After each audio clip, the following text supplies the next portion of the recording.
Hello and welcome to the Racial Equity webinar series. I'm Kinkini Banerjee, the Coalition Relations Director at USBC, and I'm so glad to have you join us for this session. The USBC hosts this webinar series with funding support from the W.K. Kellogg Foundation. It's a bi-monthly webinar, and the purpose of this series is to increase our collective understanding about social and racial justice, equity and inclusion, and strengthen our capacity to develop and implement policies and practices that improve access, dignity, equity, and justice. These webinars are designed for participants at varying level of knowledge, awareness, and readiness to apply the concepts of equity to maternal and child health work.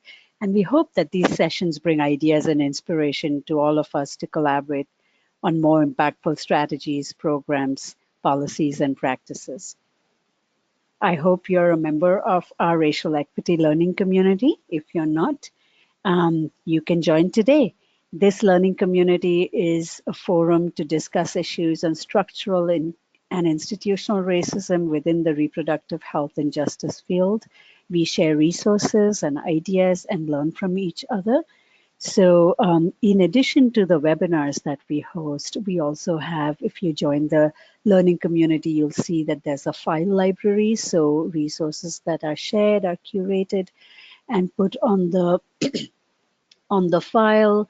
There's discussions that also happen. So it's really a place for us to continue the conversation beyond our webinars and keep learning and connecting and sharing with each other. So if you haven't joined the our learning community, this is how you do it. So if you go to our website, www.usbreastfeeding.org, you'll see the different tabs across the top. See the one that's news and info. If you click on it, you'll see a drop-down menu, and one of those is learning community.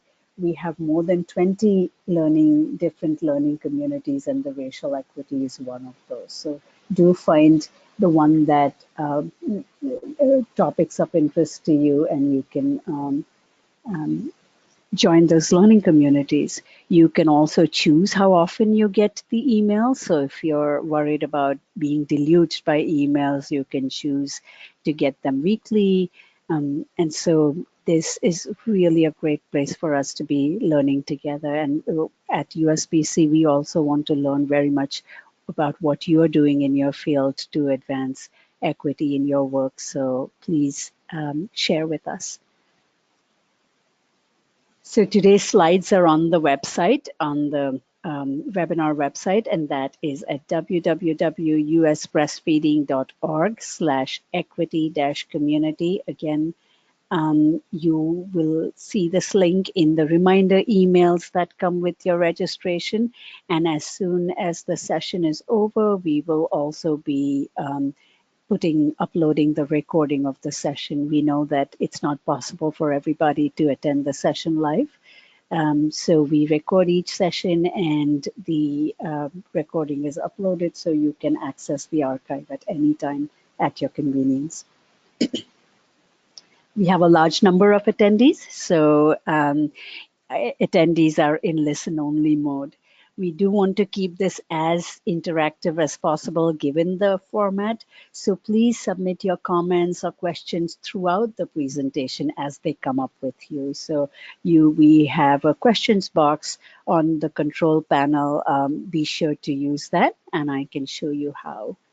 You can find that. So on the right side of your screen, you should see a control panel. If you don't see it, it might be minimized. Click on that orange tab and it'll pop back out, and scroll just below the audio section you'll see a blue tab for questions. And when you click on that blue tab, it opens up a text box for you. So again, be sure to send your comments and questions as they come up for you. We'll have Q&A at the end of the session, and I'll be sure to pass them on to our speakers. During today's session, if you have any tech issues, audio problems, either use the chat box and let us know, question box, or email office@usbreastfeeding.org, and our staff should be able to help you. And that brings me to today's topic, Indigenous Breastfeeding Counselor, Decolonizing Breastfeeding Education. This first-of-a-kind Indigenous-centered curriculum was developed by Cami Goldhammer, who's the founder and chair of the Native American Breastfeeding Coalition of Washington. She's also the founding mother and president-elect of the National Association of Professional and Peer Lactation Supporters of Color, which is NAPLC. This training is an integral component of the American Indian Alaska Native Communities and Hospital Advancing Maternity Practices Initiative, which is known as the Cheer Champs Initiative. Cami will tell us more about it. Funded by the Kellogg Foundation, this initiative focuses on improving maternal and child health through the promotion of baby-friendly practices in tribal Alaska and Native communities. Cami has partnered with Kim Salasmore, a hospital-based IBCLC who practices in the Phoenix Greater area, is a member of the Navajo Nation Breastfeeding Coalition, and this multifaceted training that Cami and Kim have been taking throughout Native communities across the nation focuses on the strengths inherent within our Indigenous communities, explicitly supporting self-determination and sovereignty. We are so honored to start off 2019 with this essential learning session, whether we work at the national level, state level, county level, or local level. What we hope, we know that we will be able to apply the lessons from today's sessions in our work.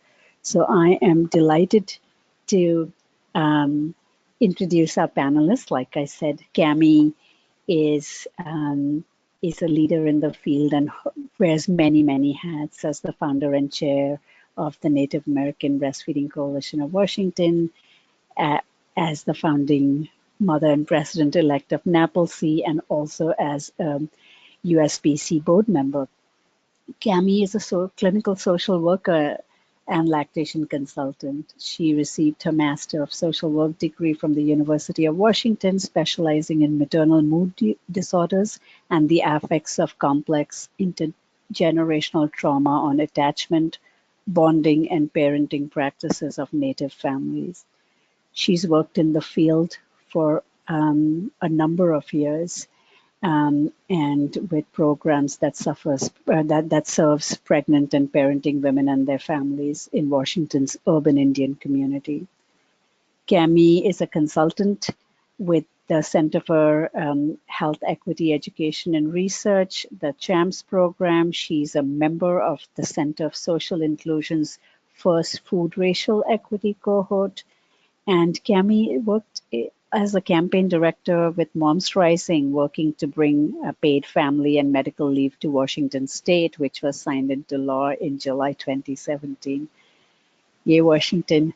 Cami is now a member of the Moms Rising breastfeeding team. So we all know Cami as a trailblazer and a national leader on topics of racial equity and first food justice. She's a mentor to so many in the field. Cami was a member of USBC's Equity Committee, CRASH, for a number of years. She served on the Conference Program Committee, USBC, and was elected to our board in 2018. Welcome, Cami. Our panelists, we are so happy to welcome Kimberly Moore-Salas also. She's not new to the first food field here. Kim combines her experience in peer counseling, clinical and educational lactation with her passion to promote healthy living through kinship values. Kim's work has been inclusive of tribal and culturally diverse communities, serving the needs of prenatal, newborns, and postpartum mothers and families. Kim currently works at the hospital with the Maricopa Integrated Health Systems and also in private practice with the Arizona Breastfeeding Center, which is, very clinically intensive. Kim was recognized with the Tribal Trailblazer Award by USBC for her work and has held many leadership positions, including that as tribal rep and co-chair of the 2018 National Breastfeeding Conference. Currently, Kim serves as the Vice President for the Central Arizona Lactation Consultants and was also elected to the USBC board last year. So welcome, Cami and Kim. We are so honored to have you kick off the 2019 Equity webinar series. So I'm going to turn it over to you now.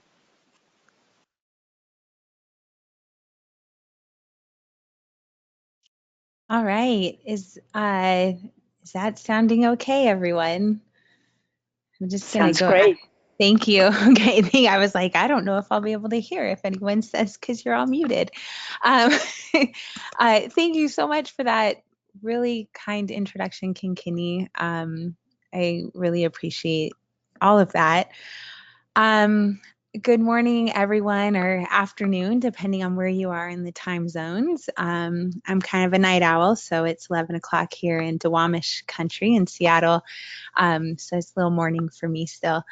Um, Anyhow, this is Cami, and again, Kim and I are really, really honored to be able to present to you this webinar on something that is very, very, very, very special to us, which is the Indigenous Breastfeeding Counselor Training. I am speaking to you, like I just said, from the land of the Duwamish people. Their chief is Chief Self, who Seattle is named after. My family's been here for a few generations now, but I am a very, very grateful guest of the Duwamish people as a Dakota woman. So I just want to acknowledge where I'm speaking to you from. So for anyone here that's seen me speak, you know I'm terrible with timing. I always go over, and that's really hard to do on webinars because people just start logging off.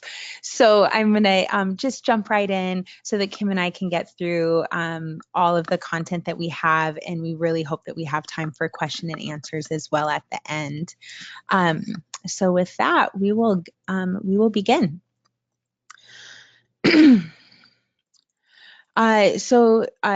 In accordance with recognition and thinking of communities and folks that we need to for making this training happen in the Indigenous Breastfeeding Counselor Training, and before jumping into the content and everything that this training is about, I do want to acknowledge and raise our hands to the organizations and funders that really made this possible. The Indigenous Breastfeeding Counselor Training, which I will talk about its birth process, is and was a program of the Center for Health Equity, Education, and Research, their CHAMPS program, which stands for Communities and Hospitals Advancing Maternity Practices. And the primary focus of that work was started in Indian country with the Indian Health Service becoming baby friendly.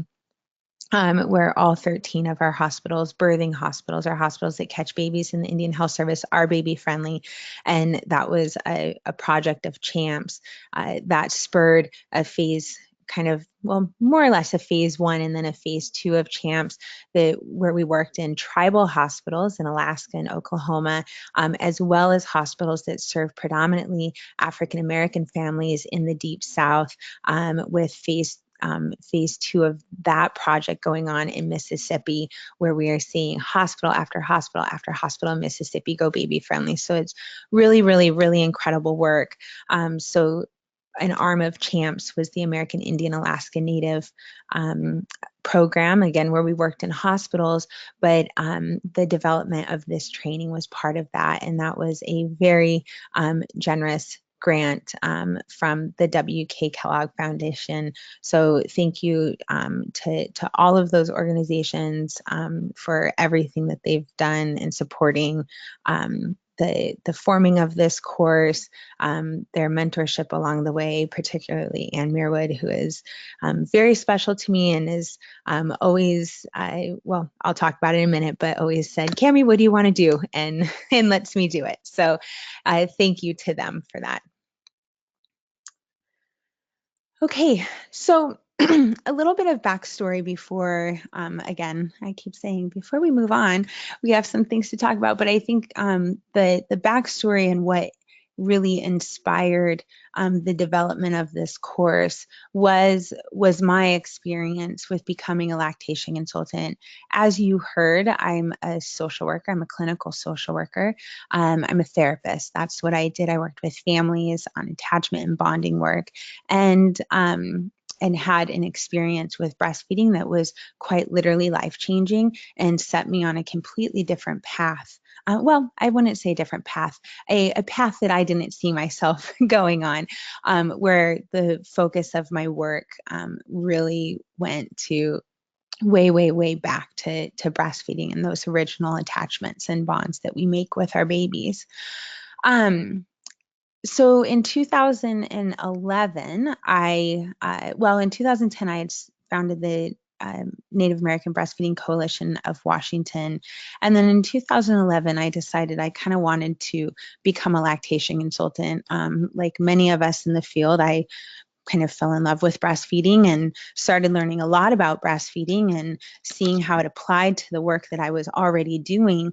And I just wanted to learn more. I was really interested in the clinical aspects of it, and thought that becoming a lactation consultant would be a helpful thing with what I wanted to do with my work, particularly with serving Native families. So like many of us, I started out with a 45-hour course I took up here in Seattle. It was amazing. It was a great course. Clinically, it was very strong, and I learned a lot. I continued collecting CERPs. I was Pathway 1, so I needed all those 90 hours of breastfeeding education. I attended several breastfeeding conferences, both in person, La Leche League conferences, other breastfeeding conferences, as well as online conferences to get, additional CERPs before certificate or to send into IBLC. Again, really interesting, good content, clinically strong. And then I did an internship. So I did an internship at Seattle Breastfeeding Medicine, where I interned under Dr. Marianne O'Hara and Emily Healy, who was her IBCLC. And they were incredible mentors. And I still claim that I had the most clinically advanced and in-depth internship of any lactation consultant out there. But it was just a really incredible experience. And all along, throughout this entire process, every single person I learned from my 40-hour course to every single client that we served at Seattle Breastfeeding Medicine was white women. And as a Native woman, that stood out to me. I've always, I'm a social worker. Social justice is the foundation of my field. It is at the core of everything that I do. And this wasn't something that I didn't notice. I noticed that I was the only Native woman in the room. I noticed that I was a Native woman serving white families almost exclusively in my internship. Every course that I took, every picture in every course and conference that I took was of white women and their babies.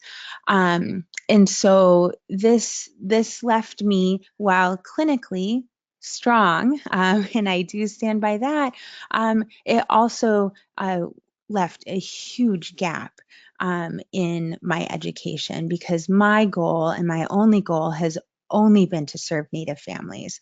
That has been my life's purpose since I was a young child. I wanted to work in the Native community and serve my community.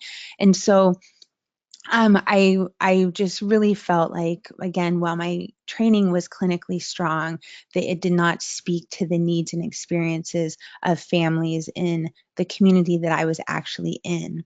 And we have an amazing anthropologist named Aquanda Stanford here at University of Washington, who describes this as the mammification of lactation, where women of color particularly are trained to serve white women. And that was something that, it's a very blunt way of saying things, but that really was what I was learning, right? I learned what blebs look like on white women's breasts, what thrush looks like on white women's breasts, what an abscess looks on a white woman's breast, all of those things. And so when it came time to maybe seeing those things on women with more melanated skin, I'm more at risk of missing those things because I didn't see and get that experience, right? I was told it'll be red, right? Well, it might not be red on someone with really dark skin. So that was kind of all in my mind as I was going through my training. And then once I became certified, and again, even on my test, I sat through my IBCLC test and marked every single picture. And I think I had 2 pictures of people of color on my IBCLC test. And they were, one was a woman not even breastfeeding, and the other was to an adoption story. So it was actually a white woman breastfeeding a child of color. Anyhow, so those were all things in my mind, starting back in 2011 when I first became a lactation consultant and thinking about my education as a Native woman and how I was trained. So like I said, I had been a consultant with CHAMPS, working on the hospital project, doing some education, things like that, doing some consulting. And we got an opportunity for a second round of funding, or a more solid round of funding for the American Indian Alaska Native arm of CHAMPS. And I was on the phone with Anne Meerwood one day, and she flat out asked me, Cami, what do you want to do? Like, you tell me what you want to do. And as I thought about that, I thought of the education that I had received as a lactation consultant. And I also thought of the things that, as a Native woman in the United States, that are birthrights of mine, or things that my ancestors signed treaties to ensure that I had. And that was self-determination, right? To determine what we need as people, right? This isn't something that someone else can tell us we need. You need this, you need that. We have a right to determine what we need. Self-reliance. We have a right to be able to provide certain resources and trainings, food, whatever that looks like, for our own people. That is something we should be able to do. And then, of course, sovereignty, which means that we are sovereign nations and we can do whatever we want, because we are really in the United States. The way I describe it is we are our own countries. And a lot of folks, especially outside of the Native community, don't really understand that when you step onto an Indian reservation, you are outside of the United States at that point. You are in the land of the Navajo people or the Chickasaw people or the Inupiaq people, wherever you are. And so those were things that my ancestors signed treaties for and gave up land, thousands and thousands and millions of acres of land, to ensure that their future generations had these rights. And so thinking about those things, my answer was that I want to create our own training. I want a Native breastfeeding training that centers Native people in everything that we do. And that was really the birth of the Indigenous Breastfeeding Counselor training. This training is truly for us and by us. It is Native designed, so I am the primary author of the training. It is 45 hours, 5-day course. And I also consulted with others on the training. It is a living, breathing training as well. So we're constantly changing things. Even yesterday, Kim and I were talking about, Kim made some suggestions of some things that that she thought we should add in the next training, or in future trainings, which is really how it should be, right? This isn't set in stone. It should be constantly evolving. But it is Native designed. It is Native educators. So there's Kim and I there, our pictures. So we are two of maybe between a dozen or 15 Native IBCLCs in the US and Canada. We're still tracking down more, but I think we have pretty much a solid number of how many of us are out there. But having Native educators is something that was really important in this. And then, of course, Native learners. So every single person in our training does have to be Native, First Nations, Indigenous, and that is self-identified. So we are not interested in tribal enrollment, blood quantum, and some of these things for some of you, especially outside of the Native community, may mean nothing, nothing to you, but those are not important to us. We care that you consider yourself Native, that you're accepted as Native in your community and by the people around you, and that is who is welcome to the training. So the training is not for folks that do not identify as Native. This is our logo, which is designed by a wonderful Spokane artist here in Washington named Emma. She did both of our logos. You'll see the next one at the end, but really, really beautiful. So some fundamentals of the IBC training, and from here on out, Kim and I will both oops, I'm so sorry. I forgot you were looking at my screen. Kim and I will both probably interchange IBC and Indigenous breastfeeding counselor. Just make note of that. So the things that we believe in a mother and a baby's ability to feed. We believe that breastfeeding is our traditional practice.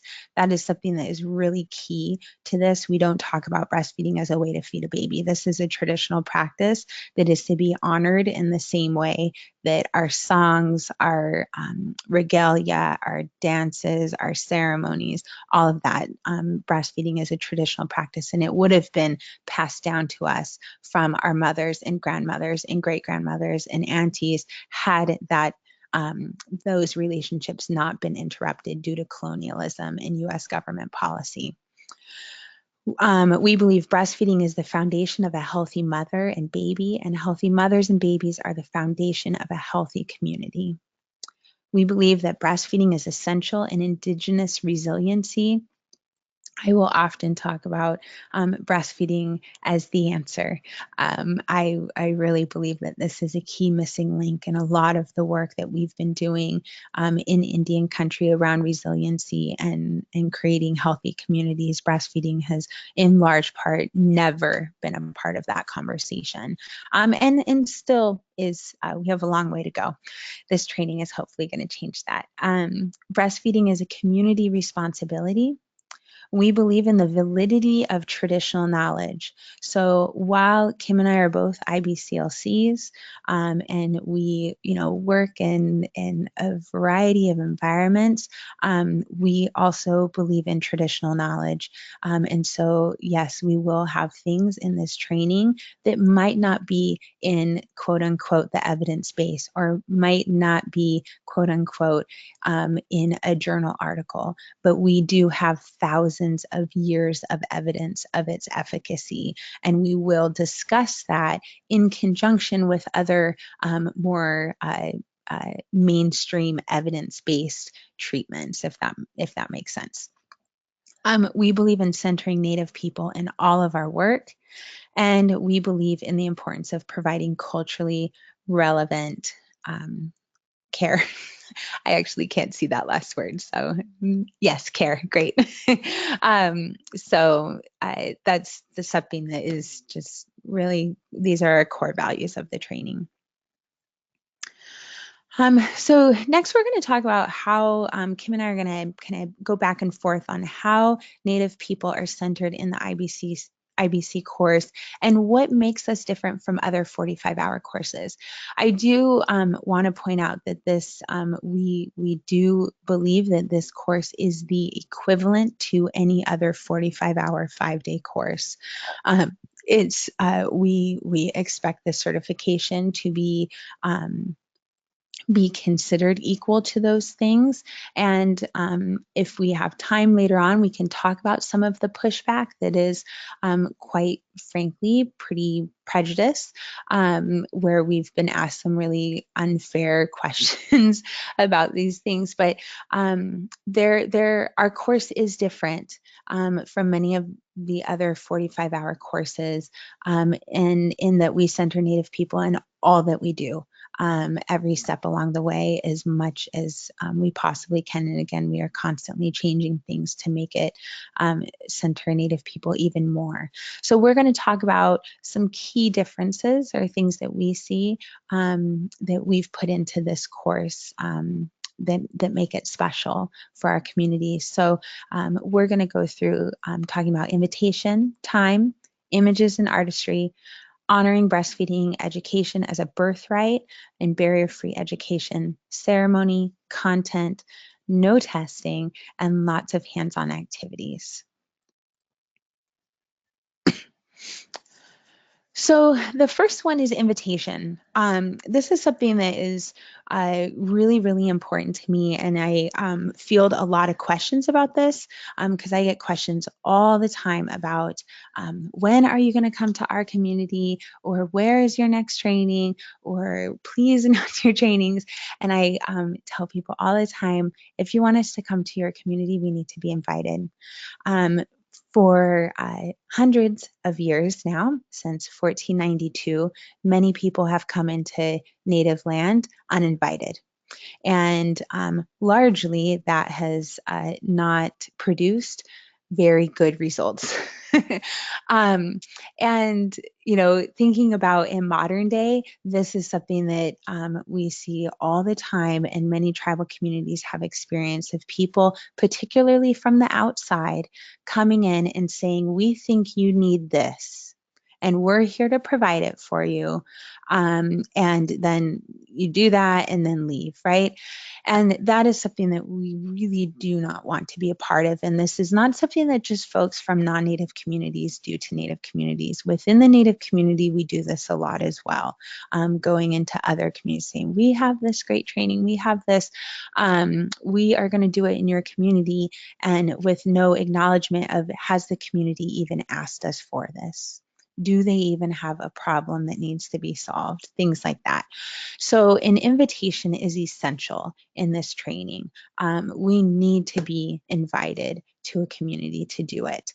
And beyond an invitation, there is hosting that is then involved. So we ask that when we're invited to a community to do this, that our hosts community is actually hosting us. So they will do things like pay for the training, and we're going to talk a little bit more about payment and barrier-free education. But it's the host's responsibility to take care of payment, to take care of our place that we're training at, and to take food for our participants, because they are asking us for this training to begin with. And so once we're invited, then we will begin the conversations. But Kim and I are not necessarily going to go into communities and say, hey, we have this great training, it's really awesome, we'd love to do it in your community. While that sounds great, and we maybe get more trainings out of it, it isn't within really in traditional protocol of how we do things. You ask permission before coming into a community. So that invitation piece is really important. So I'm going to bump over to Kim, and she's going to talk about time. Hey, good afternoon. This is Kim. Talking about time during the course, we'll be running on Indian time. We are mindful of the communities we are serving, so time we think is linear concept from European principles, which historically Native people do not use. So start time and during the course, we are flexible.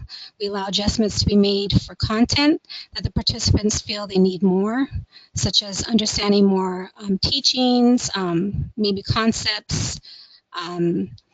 And also we consider communities may have ceremonies or feasts that they need to attend. Maybe they come in late for maybe attending a birth. Some of our participants have been, a lot of them actually have been doulas. So talking through that time concepts. Another great example is Bad River, Wisconsin. We had a young mother that was going to have her baby any day. We spent some time in the afternoon assisting on helping her build her wigwam at her home. So there was a few doulas attendees. So this home birth that has not been taken, has not had in over 100 years. So we took that afternoon to learn and be honored to participate in a great ceremony. Another example is we had a water ceremony that took place in Bemidji. So again, that took some time with singing and prayer. So again, time is flexible, and we adjust that to each community. Yeah, and I just want to add to that too, that and I love that Kim said, there's things that come up. We had one training where one of our participants on the last day, the night before, her nephew was murdered, right? And we still sent her a certificate because as a Native community, we have higher ACE scores, our traumas and whatnot are experienced at a higher proportion, and we need to acknowledge those things and make room for those things and not penalize people for the experience of their day-to-day lives. So I'm going to talk a little bit about images and artistry, and I hope you all got to see these great pictures of Hope, Mama Hope here, and Kim's in the background, us putting that wigwam together for her. It was just so incredible. We were really hoping to have a baby born, our first IBC baby born, but baby came the day after our training ended. So images and artistry are also a really key component of this training. All of the pictures that we use in the training show Native families and in all facets of their life of parenting.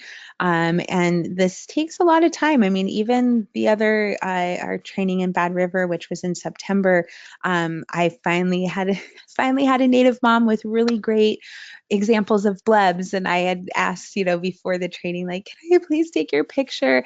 And so, but prior to that, we hadn't shown pictures of blebs. We had described them and done that, but because I didn't have a picture of a brown breast of a Native person with blebs, I wasn't going to, show pictures of white women's blebs. I mean, that's just something that is really key part of this. So who you're seeing on the screen should be reflective of the community you're in. So here are just some examples of different holds. So we have the mom here on the left. She is breastfeeding and football hold in her cradle board. So we kind of, show that. And then we have a mom using cradle hold, breastfeeding a slightly older infant in a teepee. So yeah, here we have, these are pictures taken from the Blackfeet Memorial Hospital in Browning, Montana. It's a baby-friendly hospital, and Nikki Hannon, a Blackfeet photographer and teacher there, took these photos for us, which was so wonderful. But we have a baby that is, just been born.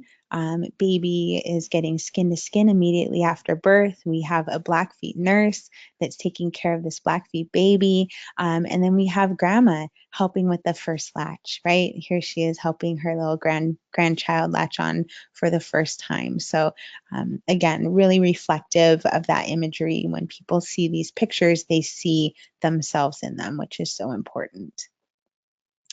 Here we have, a Blackfeet father with his little micro preemie sweetness here. We have a cesarean section in a tribal hospital as well, skin to skin via cesarean.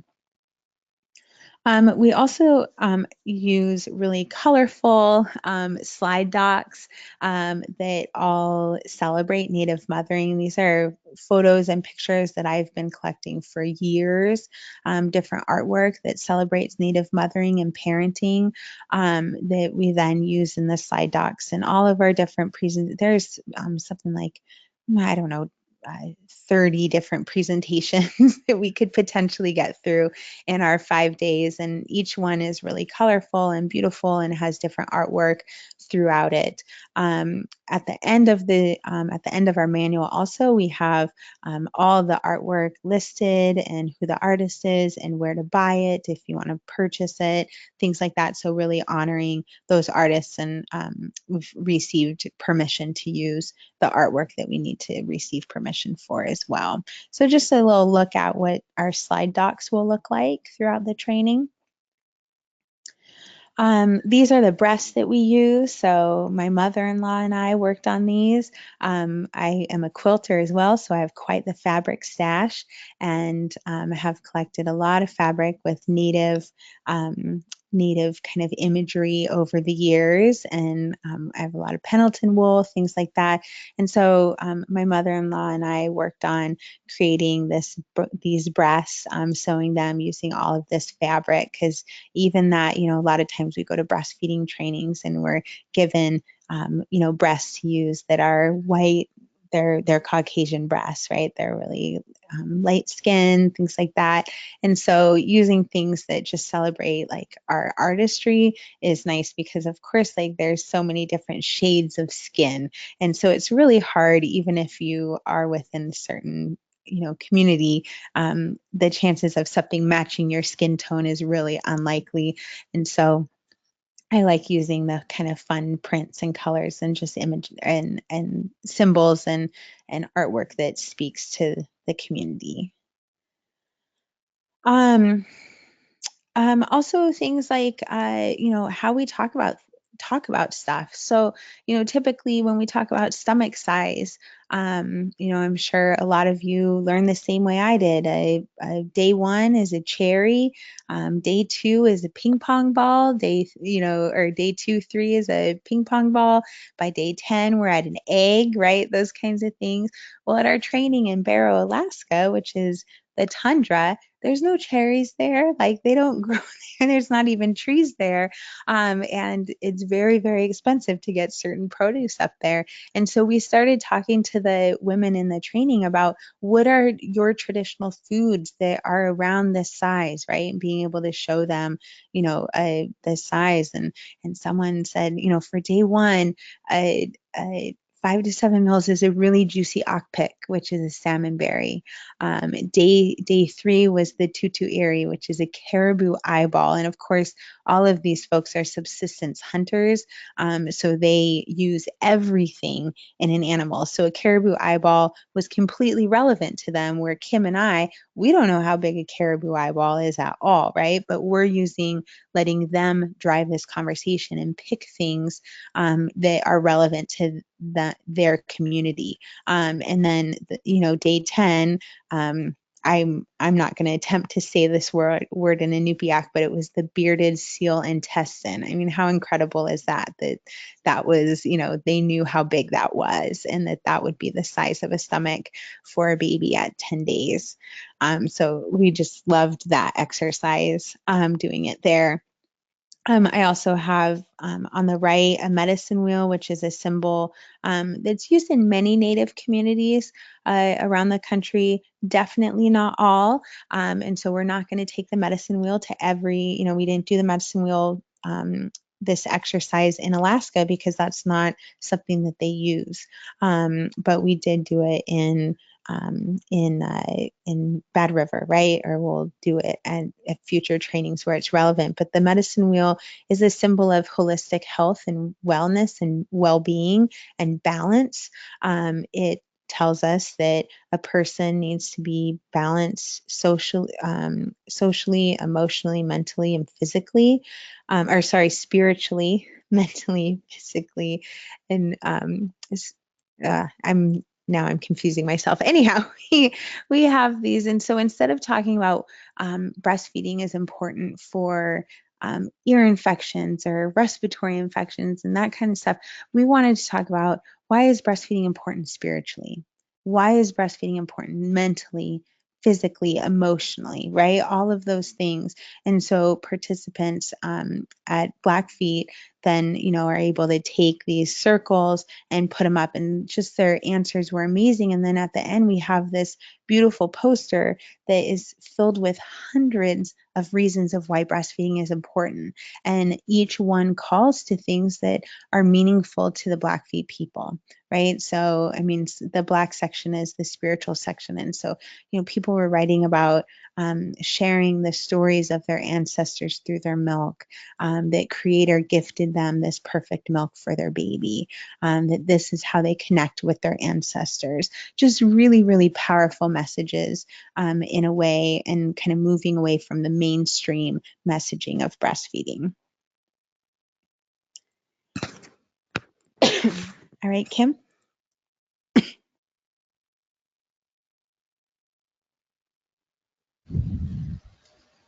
Oh, okay. Sorry about that. Okay, so when we're honoring our breastfeeding, oh, go ahead. Oh, sorry, I am doing this one, huh? I'm so sorry. I'll go ahead and do it. Sorry, everyone. I was confused. We do have a couple where we go back to back on them. So I'll do this, and then Kim will jump in at the next one. So we really believe that actually, Kim, I'm going to skip to the next one because I can feel a little coughing attack come on, and then we'll go back to this one, okay? Okay. Okay, so ceremony, when we talk about ceremony, we are honoring our host.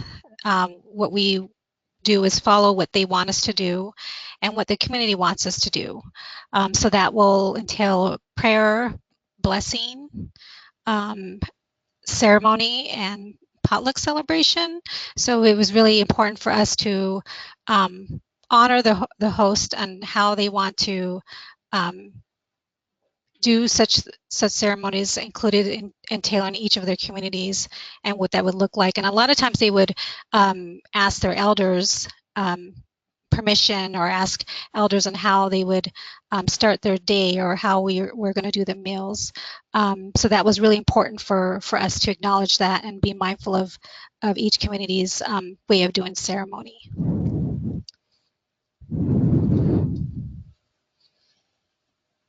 Okay, thank you. I got through my coughing attack. Great. So the other one is, we believe that this training and this education is a birthright, and we believe it should be as barrier-free as possible.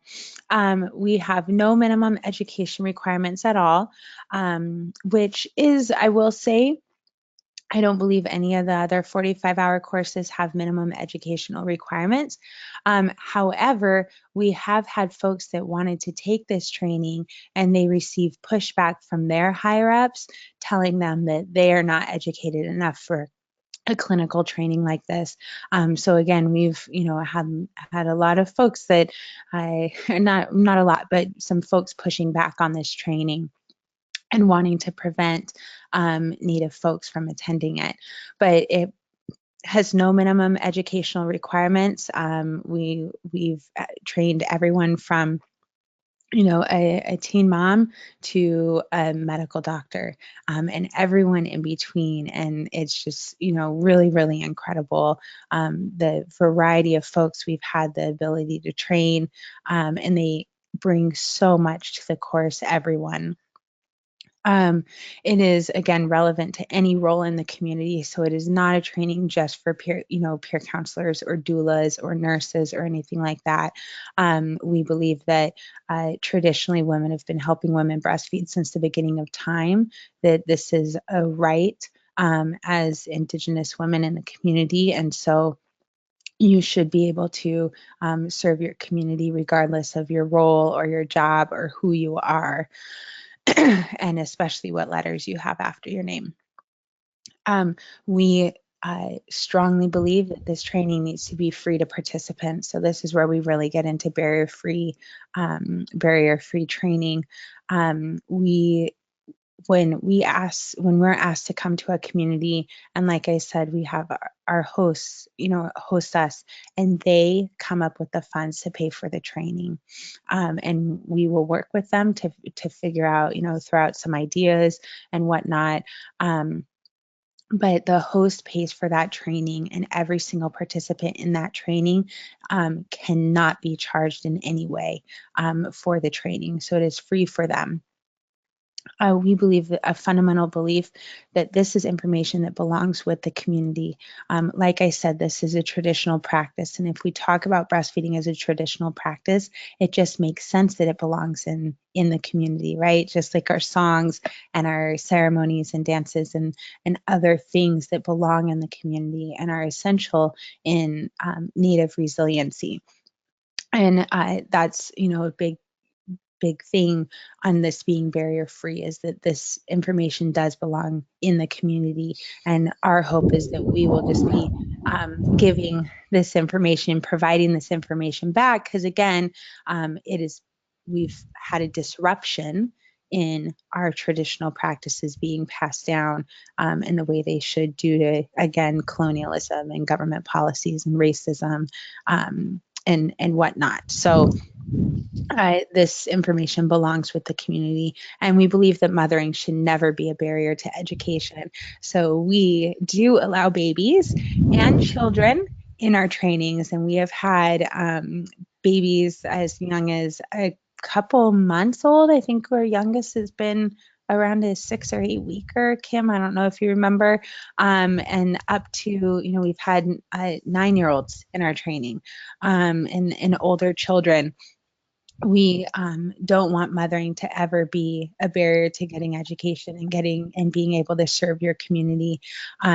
These 3 that you see on this slide were, Kim and I just love these babies, but our training in Barrow, Alaska, which is where this picture is taken from, we had 12 women, and we were pretty much outnumbered by children. Most of them were between the ages of 11 months and 16 months.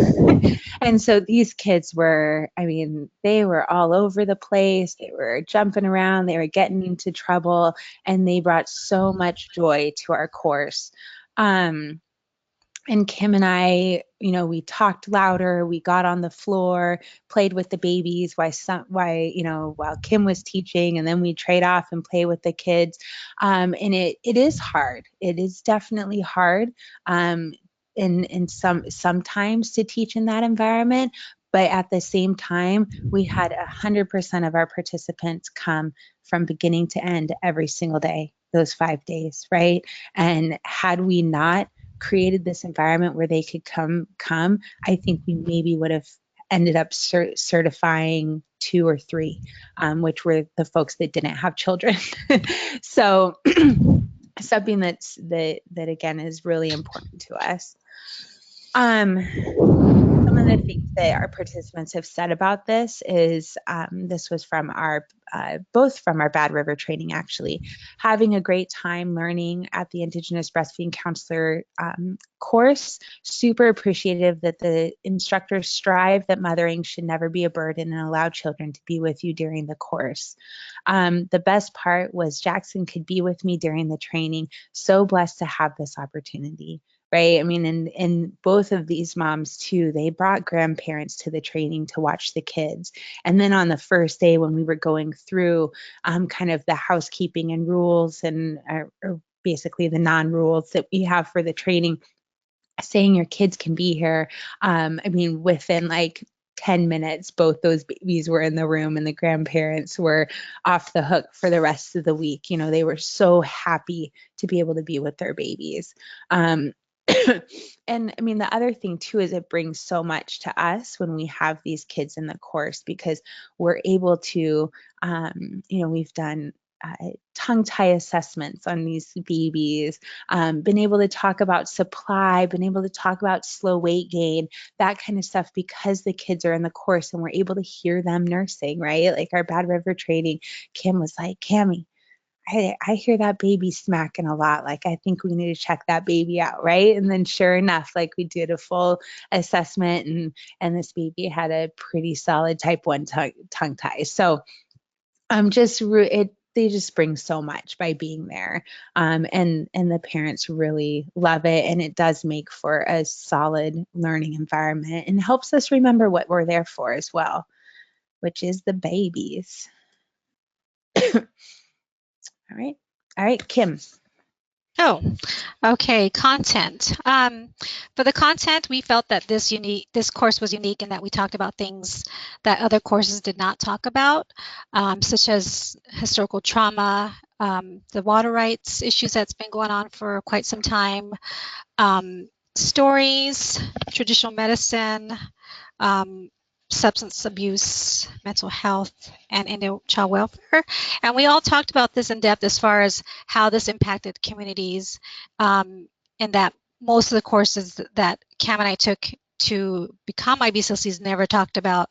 So we felt that it was very culturally relevant, and centering our Native people about these and talking about policies and racisms and how this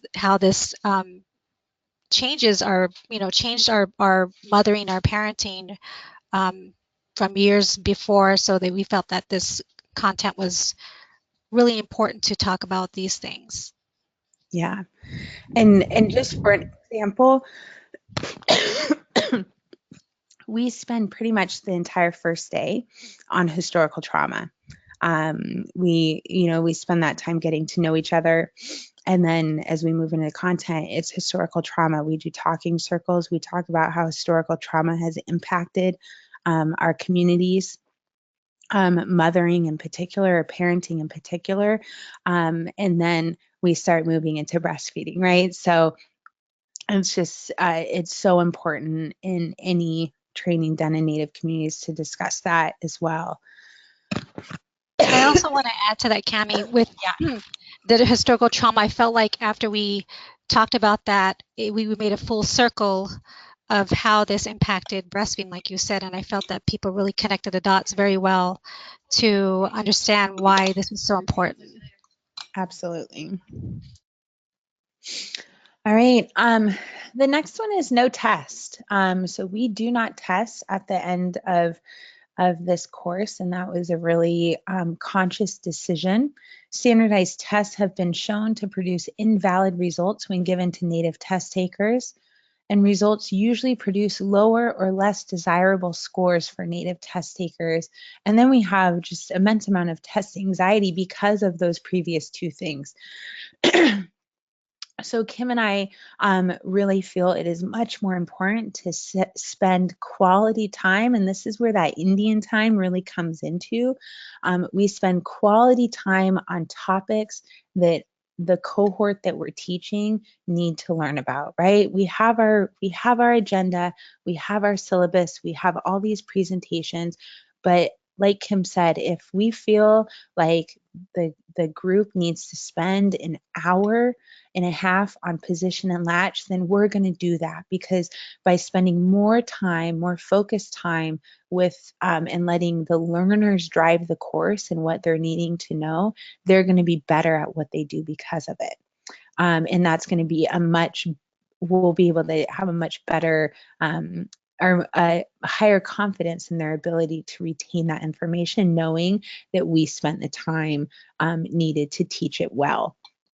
Our training in Bemidji, when we were kind of just going through housekeeping and again, like what the course is going to look like, what we're going to do, the first question that was asked by one of the participants was, is there going to be a test at the end? And when I said no, I mean, there was just like a sigh of relief, right? I mean, she was so anxious about the idea of taking a test, which I completely get. I do the same thing. That's why I'm not a PhD yet, because the anxiety of doing a GRE is really, really up there.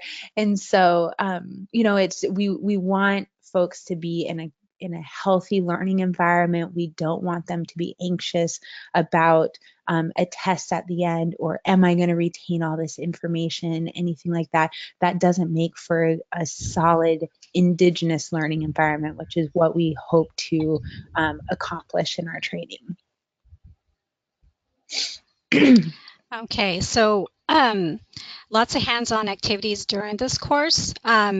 We work with moms, again, like Cami said, with latching and positioning. We also worked on, during our Bad River course, we did hand expression to moms, and I think our group was very, very curious and excited about this because a mom, I think her baby was 6 months. I'm not sure, but she never knew how to hand express, and she was very excited to show her mom and her grandma on I think it was video chat. And also, we have to remember that some of these communities don't have pumps or hand pumps. So showing this way of hand expression was really important, that we shared that skill to them. And just see the excitement of these mothers to know that they had milk and that they can share this knowledge to, family members that are going to the hospital or don't have access to a pump. I felt like that particular hands-on activity was really, really vital. Also, Cami mentioned that we did assess for tongue tie and how this affected suckling. Again, they were very, very excited about what that looked like and how that impacts milk supply and sometimes pain with mothers. We also bring some tools with us, like nipple shields, pumps, things that we may use to help moms with overcoming breastfeeding difficulty. And usually that starts with a lot of conversations or discussions about why we would use this tool. But it was I think very impactful for them to use these hands-on activities, but also just to really learn, because we are learners by touching and feeling, and visual learners. So we were able to really focus on a lot of these hands-on activities. Yeah, and in general, like Native folks, research has shown time and time again that we're more kinesthetic learners. We learn better by doing things hands-on. While we try and do a lot of hands-on activities throughout the course, it is something that is always like when we do evaluations at the end of what are things that we can do better or to improve on the course, and it's more hands-on activities. So, trying to do more is even better. And moving around, I love this picture on the right of Nicole and Flora working on side lying. And for side lying, Kim and I took the entire class up to our hotel room. So this is our hotel rooms. We had people practicing side lying on each of our beds, and being able to use the pillows and really show them an environment that worked. And I think those examples speak to not just the importance of hands-on activities, but what happens in an Indigenous environment, an all Native space, right? Feeling comfortable bringing all of these women up to our hotel room, right? And getting in our beds, things like that, creating a relationship with them that we don't necessarily see with other instructors, learners, right? Our Bad River training, we all went to the movies one night. We went out to dinner multiple nights with participants, things like that. So creating this really safe, inclusive, all Native space is so important, and makes for really easy learning, but also really easy teaching, which was something that I never expected to experience. So this is one of Kim's activities, teaching how to latch on a baby without looking or doing hands-on. Lots of talking. Here she is doing hand expression, which Kim's a pro hand expresser. So next we're going to talk about our cohorts. We've taught 3 trainings in our first year, which is September to September, which was really exciting. Our first training was in Barrow, Alaska, like we've said. It is on the Arctic slope on the or the North Slope of the Arctic Ocean. It is the land of the Inupiaq people, and it's the most northern town in the United States of America. So we did our training at a hotel called Top of the World. This is our cohort. So we ended up certifying 12 women in this training. About half were from Barrow, which is the larger village. It's about between 3,000 and 4,000 people live there. And then we had there's surrounding villages that have anywhere from 80 to around 400 people in each of those villages. And we had someone from each of the other villages in that training. And this was just such a wonderful first training. And Abra, who's in the center in the black and white skirt, was just such a huge champion at making and bringing this training to Barrow. It was so magical, like for a first training. Everyone was awesome.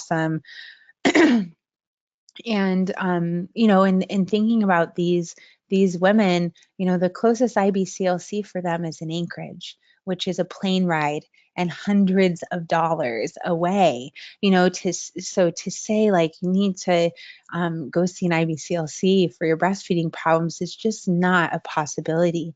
But now they have women in the community with foundational breastfeeding knowledge to be able to help with breastfeeding problems, pretty common breastfeeding problems, but we even go a little deeper with some of the things. Like I said, we go over assessing for tongue ties, things like that. I don't necessarily think that anyone's doing that at this point, but we're going to go through it because otherwise, the only people that are going to be able to do it are a plane ride away, which is a lot of times not accessible for a community that is disproportionately affected by poverty.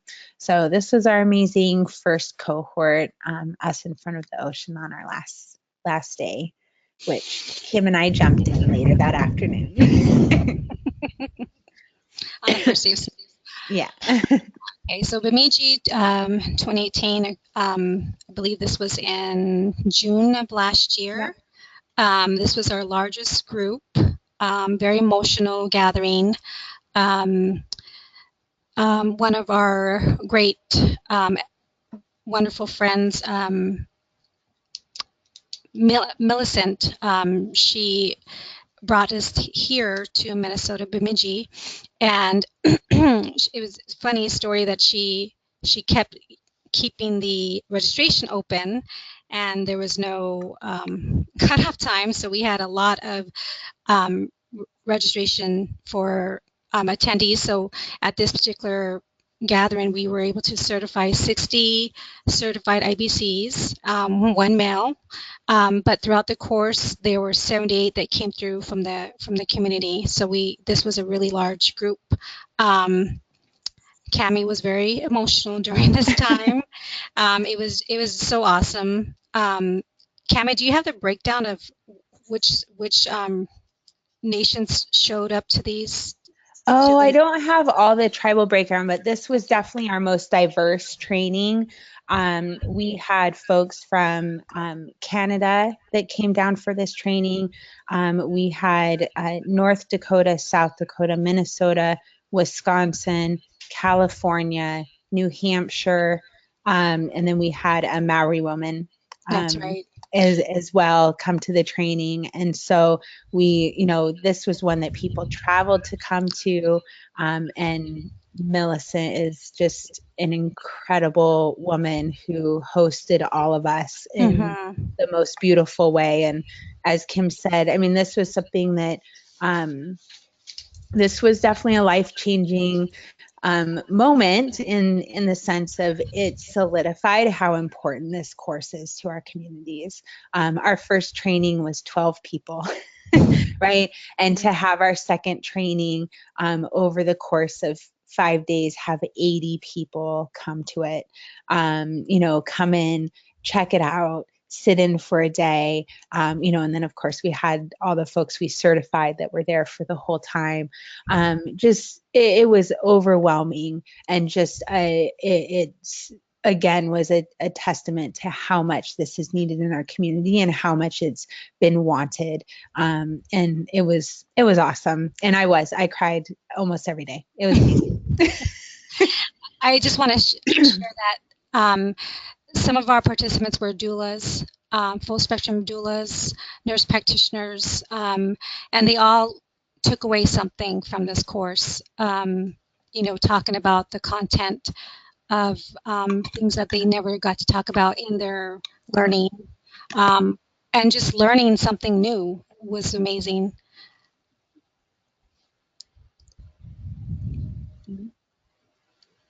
Okay. Bad River, this was our next gathering. Here we certified 17. Yes. 17, so Bad River is located in Wisconsin. This was when we had the Mother Hope that we helped assist build her wigwam. And so she was present throughout the whole course. Is she in this picture? No, I think this was our last day, so she was in labor. Yeah. Last day. Yeah, so this was also an amazing course, and it was so good. All I can say was these women were very highly motivated, and they contacted us individually months later, helping mothers in their communities. That's what's great about this course is these women go back to their communities and help their members and reach out if they need more assistance. So we were able to walk through some of these questions or situations they had with their community members. Yeah, and one of my favorite stories from this too is the woman there in the center in the purple hoodie. She's the sister of the girl behind her, the woman behind her in the blue shirt, and she came to help with her nephew. She was just gonna help with, diapers, like that kind of stuff, came on the first day so that her sister could attend the training. And then she ended up getting certified. She came for all 5 days. Her plan was to just come for the first day to help out. And then she ended up coming all 5 days. They took the bus in every day, took the bus home every day to attend the training. So it was really awesome to have that. And they were hilarious and brought so much joy to the training. Yeah, and also the breastfeeding Jeopardy that they were very competitive at. Yeah, we do a breastfeeding, Jeopardy, kind of a refresher at the end of the course, and they had some sisterly rivalry going on. All right, so last is we're just going to talk about response, what we've heard. So we do evaluations each day, and then we also do evaluations at the end of the course about the whole thing. And one of the questions we ask is what was the most beneficial aspect of this course? And I'm just going to read through some of these, and then we'll talk about next steps, and then we'll be done. So one participant said being able to ask questions and not feel embarrassed. Again, this is about creating a learning environment that is really open, that's inclusive, that recognizes that you don't have to be a nurse to take this training, things like that. So we do have questions that are asked that might seem very basic, but we are going to honor those questions and answer them and put time into them just as we would a more complex question. The course was so in depth. So again, while we do take time out for ceremony, we are on Indian time, we do kind of do things our own way. Clinically, this is still a really strong course. We get in a lot of information in these 5 days, and we feel really confident with this foundational training that we send these Indigenous breastfeeding counselors out into the world with. Another participant said it was totally native. To be in a room with strong Indigenous women was the most empowering experience of my life. Being able to be my authentic self. Something that I'm sure a lot of folks, particularly folks of color, can identify with this. We often call this code switching, acting different in different groups, things like that, to be able to, get by and do what we need to do. And so being in an environment where they can be their authentic selves and learn in that way is so beneficial. And I will say too, and I don't know if Kim may feel the same way, but as instructors, to be able to be our authentic selves is pretty amazing too as instructors. You know, we can say, make little jokes here and there, do things that we maybe wouldn't do with, you know, a more diverse group of folks or folks from outside the community. And so it makes for a really easy teaching environment. Absolutely. We have all around excellent. I felt right at home, even when the information was new to me. I didn't have to hide my identity or catch others up to speed with history for them to understand me. And this is really why we have created a safe space for Native people. It's this person's, you know, their response to that question, right? When we have a more mixed group, which I do lots of teaching in more diverse groups, but we typically will then have to teach to those folks. We have to catch them up. We have to talk about things like racism, bias. You know, there's not necessarily this shared history where in the Native community, we can go into the Native community, we can say things like boarding schools, and no one in that community thinks that I'm talking about, you know, rich kids in upstate New York kind of thing. Like, that is not what they know. Exactly what I mean when I talk about a boarding school in the Native community. We don't have to spend time on that history, and that takes that burden off of us as, and I'm saying us as when we're learners, so our learners in the environment, it takes the burden off of them that they don't have to educate folks around them who don't know what we're talking about, right? They can actually be there, be focused, and learn, which is what is most important. Another person says, in my 10 years in birth work, I've always been the only native. So to attend a workshop with Indigenous women from across North America was the fulfillment of a long time dream. Someone else says, where do I start? The stats, the demos, the feedback, attendees, the flexibility in the schedule, the ceremonies, prayers, elders' knowledge. Okay, how Indigenous it was. Okay. Another participant said, I'm 67 years old, and this is the first time I've had a Native teacher. It makes a difference, Natives teaching Natives. It felt good to have something made for us. This is one of the most important things I have ever accomplished. And then last, someone says, the empowerment of our trainers, that we have the knowledge and leadership to teach this inherent right of breastfeeding. This was exciting and empowering on a spiritual level. And you can tell I'm already crying. All right. So next, we want to just talk a little bit about what IBCs have done in the last year as we move into 2019. So we had 3 IBCs attend the USBC 2018 conference, which was really, really, really exciting to have them there. We've had at least 5 tribal breastfeeding and birth coalitions be formed out of the IBC training. This is something that we do take time.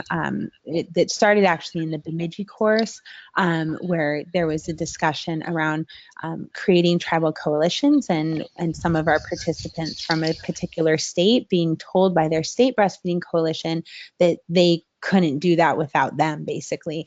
And that spurred a conversation. This was just during lunch, where I was like, that is not true. You do not need that. You just need another person. Coalition is built. And we kind of turned that into a lunch and learn, where instead of taking a break for lunch, we spent lunch talking about coalition building and some of the challenges that folks in our trainings have experienced from their state coalitions, particularly with gatekeeping. So we've now integrated that into our trainings and are really encouraging folks to build coalitions. We're working with them. Kim and I will help mentor them in that. We're encouraging them to come to USBC, to join USBC, the IBC training. We will pay for the first year membership to any tribal breastfeeding coalition into USBC. So we really want to foster that leadership in our IBCs. And then we, of course, have countless Native families that have been supported in their breastfeeding goals.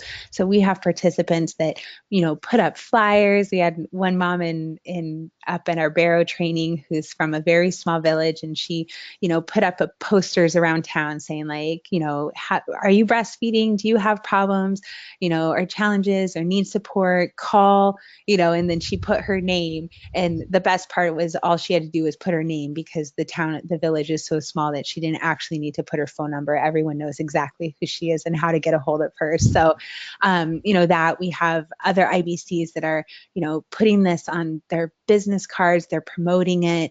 They're saying, I'm an Indigenous breastfeeding counselor. I can serve your community. I can serve our community. I can help people with breastfeeding challenges.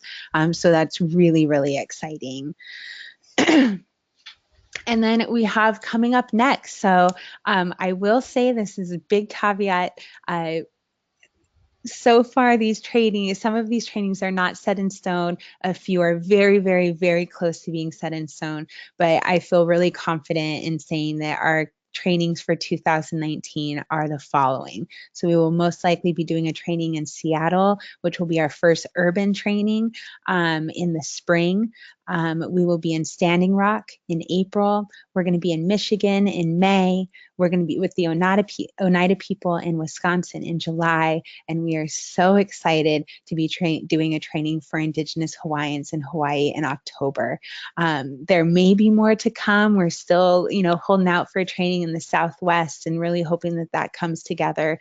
But I'm so thrilled with the 2019 schedule. We're going to be really busy, and we just hope it will continue to grow from there.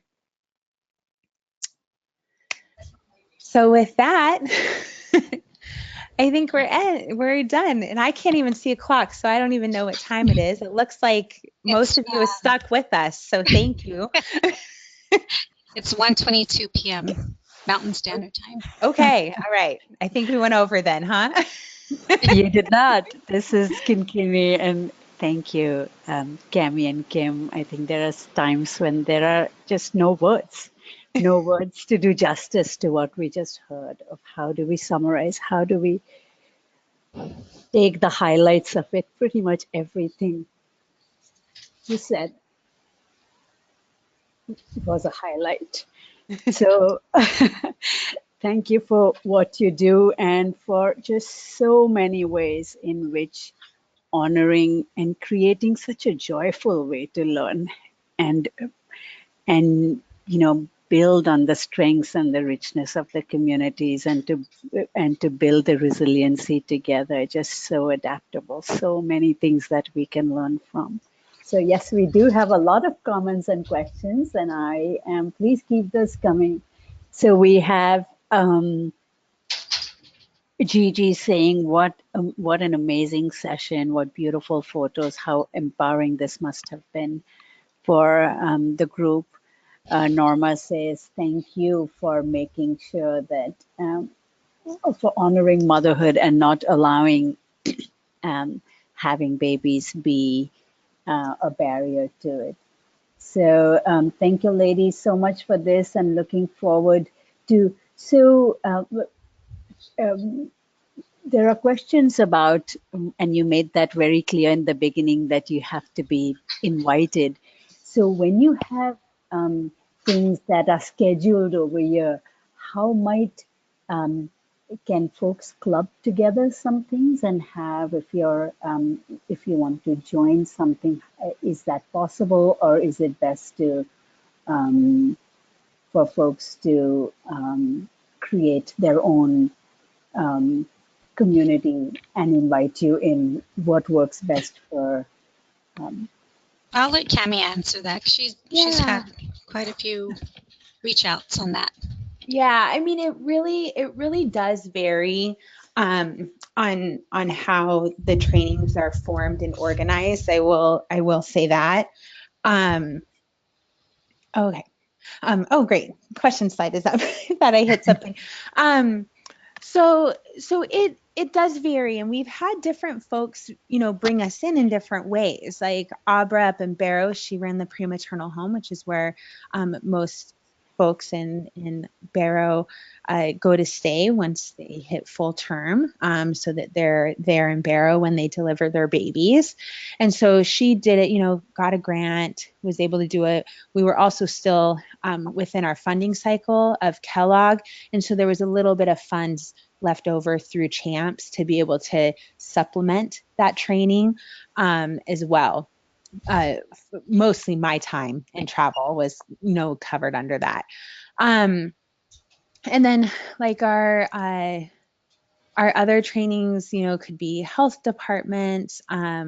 Our Hawaii training, I mean, really is been spearheaded by the Hawaiian Breastfeeding Coalition in partnership with the Indigenous Hawaiian community, which has been a really beautiful process to see all of the work that they're putting into it. And most of them are not going to be able to attend it, right? Because they're not Indigenous. And so it is such a beautiful example of allyship. And I mean, each time I get an email, it makes me, get a little choked up and teary thinking about like, oh my gosh, like they are working so hard to bring this, to Hawaii for the Indigenous community, and they're not even going to be able to participate in it, And so it's really, really going to vary where people get funding from, things like that. If you are interested in bringing it to your community, please email us. Our email was on the end of the slides. And a little bit about participating, because I get a lot of questions from folks interested in participating in trainings. And for that, we really let the hosts drive that decision. So we don't put, as far as Kim and I don't say, if we do a training, it needs to be open to everybody at all. Our training up in Barrow was very much a local training, right? I mean, kind of the nature of the environment too. It's not super easy for, someone just to get up to Barrow for 5 days kind of thing. But, everyone that was in that training was Inupiaq. They were from there. And it was a very local training. Bad River was mostly folks from Bad River and Red Cliff. There was a few folks from Oneida. So the training had been opened up and promoted broader, around Wisconsin. And then of course we had Bemidji that was, it was in Minnesota, but Millicent, she has a huge network. She's a matriarch in our work in maternal child health. And so she promoted the training and got, so many people to come, and they came from all over, right? And so different trainings are going to vary. I think that our training, for example, in Seattle, because of the funding source, will be very much, it'll be for folks in Washington State. It likely won't be open to folks outside of Washington State. But I can totally see how some of the other trainings will be open to folks outside of those communities, right? And I can't speak to each one yet because we haven't had those discussions. But I tell folks, just follow our Facebook page, the Indigenous Breastfeeding Counselor page, and as soon as registration opens and the stipulations with registration for the trainings, we will post that on there for sure. And then if you're interested in bringing the training, we feel we've priced it to make it as affordable. We believe it is very equitable for what folks get, and we're happy to have those discussions as well. Great, thank you. Did that Kim. answer the question, Kinkini? Sorry, I kind of. Yes, you did. Okay. Because, following the Facebook page, and really it's the host that decides, because we have a bunch of questions which says, Colleen says, can the Kitsap Native women attend the Seattle training? And how do I do this? And you're so awesome, Cami. And can I come to the Wisconsin training? So yes, follow the Facebook page. We'll be sure to highlight that on our, wherever, as soon as the registration opens, USBC will be happy to share that information as necessary, as directed by the hosts. But yes, follow the Facebook page, and we will be sharing these questions with Cami and Kim. So if there's some things that need, individual follow up with specific questions, maybe you could do that, Cami and Kim. Would that be okay Yeah. if they Yeah. had Yeah, specific that's questions? great. Yeah, Okay, I'm happy to do that. So it's yeah. Yeah, and wonderful. a lot of times these hosts too are very open of how they're going to open up to the community. So Yeah. it's very informative. Yeah, and we don't change our price based on how many people are there. So our price is set, and it's just a matter of does the host have the space, and do they have the funds to feed Right. that many people for the 5 days, 2 meals a day. And so, if they can do that, they're pretty open. Some of our places are limited by space. They max out at 14 people, or 15 people or something. But then, our Bemidji space was huge, and it was great, so yeah, that really, really varies. Thank you again. And you made such key points. There are so many states right now that are working on breastfeeding initiatives, breastfeeding projects, and many of them are focusing on Native communities. And you laid it out so clearly about, being really respectful, honoring, and understanding, working in partnership. But if there were a couple of other key points that you would remind people to reiterate them, that how when state coalitions or state health departments or local health departments decide to work with Native communities, what are some things that they should really remember to make this partnership? Oh gosh. I mean, this could be a whole other webinar, Kinkini, Yeah. I know I I have mean, so many things in my head. Just right? I Mhm. mean, I think that it's really important to recognize what a partnership is. I think a lot of times we run into giving people free things, and money and scholarships is a partnership. And that is just not the case, and so I would love to see more complex relationships and true partnerships yeah, happen between states and tribes and coalitions, right? Of like, and also for states to really step back and look at how can we, like, your role is to support these coalitions from form, right? Like Yes. that's your role. You should not be a barrier. All Yes. you should be doing is saying yes. Yes. And And that. how can I help? Right? Like Mhm. how can we help? If that is financially great. But at the same time, like that feeds into a narrative that all Native people and all tribes are poor, and that's not necessarily the case.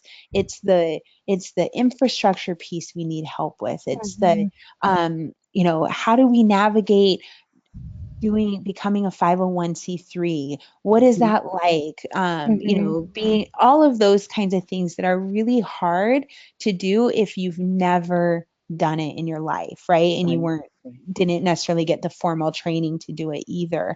And for a lot of us, we can get stuck there, right? Because I don't know how to do this, we can't move forward, right? Right.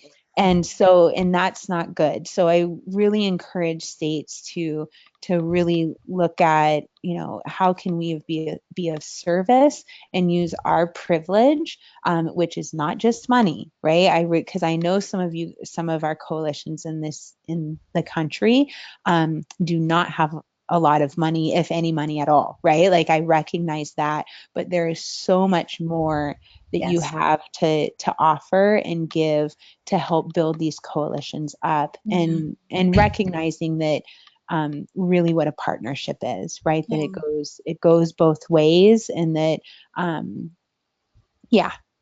Thank you. Thank you. And we are urging all of the state partners to please do not gatekeep communities. Our job is to be in standing shoulder to shoulder side and supporting from the side, and exactly as Cami said, but honoring that the wisdom and the answers for the community comes from the Yeah. community, and asking. Yep. And if the relationships are transactional only during the a duration of a project and things, this is not going to be a sustainable solution. Yeah. So really work on building relationships for the long haul. And Also, can I just on that note is to really understand what the coalition's missions are. Like if they're going to partnership, have those partnerships understand where they're coming from, and acknowledging their just their mission, their community. I think a lot of times, again, it's not about money, it's about what resources they have, how they offer it. Building those networks is fundamental with creating that just larger coalition to be successful, and having, like you said, those allies is good, but also just having them understand what that coalition's intentions are to help their communities. wonderful. Thank you, Kim. And as these new tribal coalitions are coming up, know that they are equal in every way to a state coalition. And they are their own sovereign entities so we welcome each one of them to the USBC membership fold very soon. As you know, this week there will be announcements about the USBC membership as well. But we would love to continue this conversation and learn much more about the coalitions that are building. Is there a coalition? And I know we are over time, but I just wanted to, is there a coalition, more of a, larger North American coalition that's in plans? Or if so, is that something you can speak about? We talked about it. We among with other groups that we would like to do something like that as a national coalition. I believe we even possibly came up with a name, right, Cami? Yep. Yeah, so we're right now, it's still very much like in the conversational discussions, but we've talked about calling it, the Turtle Island Breastfeeding Coalition, which for those of you that aren't aware, many of Indigenous communities refer to North America as Turtle Island. So it's important for us to think of this as border free. So it would be Canada, Mexico, and the United States in creating an Indigenous coalition that really spans our borders and speaks to the larger issues that our communities are having. And so it's out there, it's into the universe. It's wanted. It's going to be a lot of work, so it's just going to, I think those conversations are definitely happening, and it will be in the future. So just keep in touch for sure. Wonderful. We'll stay tuned for that. But thank you again for a phenomenal session, Cami and Kim. This has just been so rich and so timely, and so many lessons for us to take back and apply in our daily work, in the way we interact with the world around us. So thank you for this, precious lesson today. We look forward to continuing the conversation. What a great way to start our 2019 webinar series. And for those questions that we haven't been able to answer today, we will be sharing those with Cami and Kim and trying to get them to you and answer them to you through our learning community. So keep the conversation going on the learning community. And know that the USBC, one quick plug that I wanted to make is that the USBC conference is in June.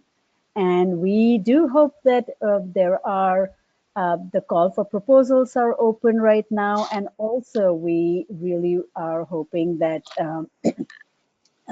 there are 3 award categories, the Tribal Trailblazer Awards, the Cultural Changemaker Awards, as well as the Emerging Leader Awards. So all of the information is on the USBC website. Go to the Coalition's national conference and please apply for these awards. We really want to honor and acknowledge the work of grassroots folks who are working and making a difference in the community.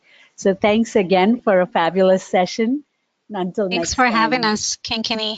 thank you. Yeah, thank you so much. This Yeah. was awesome. This was awesome. Thanks everyone, and until next time, goodbye. Bye.